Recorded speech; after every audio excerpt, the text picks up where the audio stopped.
Bacaan pertama. Pembacaan dari Kisah Para Rasul bab 11 ayat 1 sampai dengan 18. Rasul-rasul dan saudara-saudara di Yudea mendengar bahwa bangsa-bangsa lain juga menerima firman Allah. Ketika Petrus tiba di Yerusalem, orang-orang dari golongan bersunat berselisih pendapat dengan dia. Kata mereka, "Engkau telah masuk ke rumah orang-orang yang tidak bersunat dan makan bersama-sama dengan mereka." Tetapi Petrus menjelaskan segala sesuatu berturut-turut, katanya, "Ketika aku sedang berdoa di kota Yope, tiba-tiba rohku diliputi kuasa ilahi, dan aku melihat suatu penglihatan. Suatu benda berbentuk kain lebar yang bergantung pada keempat sudutnya, diturunkan dari langit sampai di depanku. Aku menatapnya, dan di dalamnya aku lihat segala jenis binatang berkaki empat, binatang liar, binatang melata, dan burung-burung. Lalu aku mendengar suara berkata kepadaku, 'Bangunlah, hai Petrus, sembelihlah dan makanlah.' Tetapi aku berkata, 'Tidak Tuhan, tidak. Belum pernah sesuatu yang haram dan tidak tahir masuk ke dalam mulutku.' Akan tetapi untuk kedua kalinya suara dari surga berkata kepadaku, 'Apa yang dinyatakan halal oleh Allah, tidak boleh engkau nyatakan haram.' Hal itu terjadi sampai 3 kali. Lalu semuanya ditarik kembali ke langit. Dan saat itu juga 3 orang berdiri di depan rumah, di mana kami menumpang.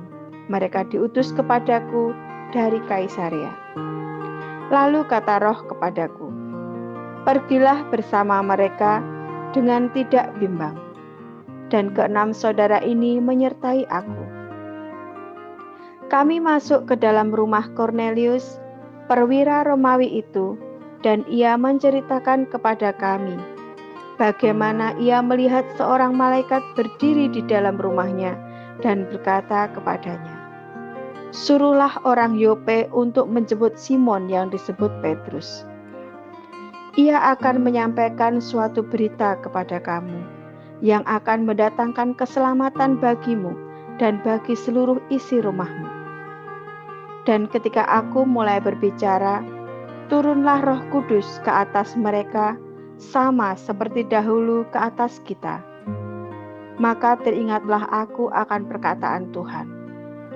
Yohanes membaptis dengan air, tetapi kamu akan dibaptis dengan Roh Kudus. Jadi jika Allah memberikan karunia-Nya kepada mereka, sama seperti kepada kita pada waktu kita mulai percaya kepada Yesus Kristus, bagaimana mungkin aku mencegah dia?" Ketika mereka mendengar hal itu, mereka menjadi tenang, lalu memuliakan Allah, katanya. Jadi kepada bangsa-bangsa lain pun Allah mengaruniakan pertobatan yang memimpin kepada hidup. Demikianlah sabda Tuhan. Syukur kepada Allah. Akulah pintu kepada domba-domba itu. Inilah Injil Yesus Kristus menurut Yohanes. Sekali peristiwa, Yesus berkata kepada orang-orang Farisi, "Aku berkata kepadamu, sesungguhnya siapa yang masuk ke dalam kandang domba dengan tidak melalui pintu, tetapi dengan memanjat tembok, ia adalah seorang pencuri dan seorang perampok. Tetapi siapa yang masuk melalui pintu, ia adalah gembala domba. Untuk dia penjaga membuka pintu, dan domba-domba mendengarkan suaranya, dan ia memanggil domba-dombanya masing-masing menurut namanya dan menuntunnya keluar. Jika semua dombanya telah dibawanya keluar, ia berjalan di depan mereka, dan domba-domba itu mengikuti dia, karena mereka mengenal suaranya. Tetapi seorang asing pasti tidak mereka ikuti. Malah mereka lari daripadanya, karena suara orang-orang asing tidak mereka kenal. Itulah yang dikatakan Yesus dalam perumpamaan kepada mereka. Tetapi mereka tidak mengerti apa maksudnya ia berkata demikian kepada mereka. Maka kata Yesus sekali lagi, "Aku berkata kepadamu, sesungguhnya akulah pintu ke domba-domba itu.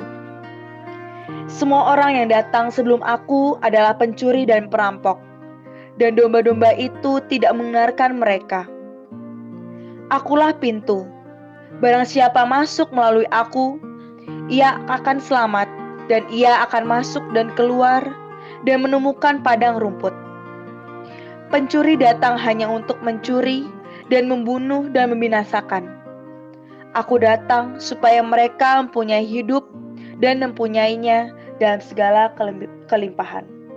Demikianlah Injil Tuhan. Terpujilah Kristus. Renungan dari Ziarah Batin. Panggilan kepemimpinan yang sejati harus merujuk pada Yesus. Selama 3 tahun masa karyanya, Yesus menampilkan sebuah pola kepemimpinan yang sangat berbeda dari banyak pemimpin agama kala itu. Sampai hari ini, pola kehidupan Yesus tidak akan pernah usang untuk dijadikan referensi bagi setiap orang yang secara tulus dan jujur ingin mengikuti jalan kebenaran Allah. Pemimpin yang arahnya sekedar untuk kepentingan pribadi dan bukan kepentingan ilahi akan menjadikan siapapun yang dipimpinnya sebagai objek untuk meraup keuntungan. Kepemimpinan yang seperti ini sudah sangat jelas akan menentang segala bentuk prinsip kebaikan dan kebenaran. Inilah yang oleh Yesus disebut sebagai pencuri. Pencuri datang hanya untuk mencuri dan membunuh dan membinasakan. Sebagai pengikut Yesus, kita harus masuk dalam rasa syukur yang mendalam sebab kita berada dalam rangkulan pribadi yang tepat. Hanya saja, kita jangan berhenti pada rasa syukur yang pasif. Rasa syukur seorang Kristiani itu haruslah rasa syukur yang aktif. Artinya adalah sebuah rasa syukur yang menggerakkan kita untuk memiliki kerinduan agar hati kudusnya menjiwai hati manusia kita. Sebuah rasa syukur yang menggerakkan kita untuk semakin menjadi serupa dengan Dia. Keserupaan itu harus terlihat dalam intensitas kita dalam berkomunikasi dengan Allah dan sesama. Keserupaan itu harus terlihat dalam pola pikir dan prinsip-prinsip hidup kita. Ya Allah, semoga kami semakin terarah padamu, baik pribadi maupun bersama dalam persekutuan iman gerejani. Amin.